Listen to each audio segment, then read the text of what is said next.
And this one is an expandable card combat game where players are going to be going up against each other in a head-to-head competition of trying to defend their stronghold while defeating their opponents. And the way this game works is that there's going to be a bunch of different factions to choose from, and players are going to be building up a 20 card deck from a chosen faction. Most of these cards will be a fighter card, which has a certain strength, as well as a certain type, with each type having sort of a rock, paper, scissors mechanism, with one being strong against another. But in addition to these fighter cards, there's also going to be 5 hero cards that each player has, which work very similar to the fighters, but have a special ability. And then there's also going to be 5 tactics cards, and these are special cards that players can use for different effects.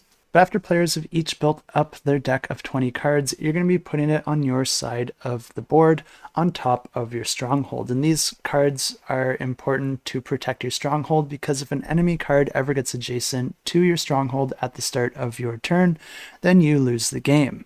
But until then, players are going to be taking turns drawing a card from that deck at the start of their turn, and then performing 2 actions. The different actions available are to draw another card from your deck, deploy a card from your hand out onto the board, and you can stack cards out on the board of the same type, allowing you to move them a little bit more efficiently, because that is another action you can perform. And then of course there is the attack action. You can attack any cards adjacent to you, and you're just going to be comparing your strength, and the player with the highest strength wins that combat, removing the other one from the board. This also means that if your strength is the same, then you both get eliminated from the board. But don't forget that each of the fighters does have a type associated with them, and certain types are stronger against others, so that does give you an additional strength to your fighter if you do have that advantage. Final action you can perform is the defend action, and this is only something that you might want to do when there is an attacker right at the front gates of your stronghold, which just means that it's in an adjacent space. Whenever that happens, you can perform the defend action to discard as many cards from your deck equal to that opponent's strength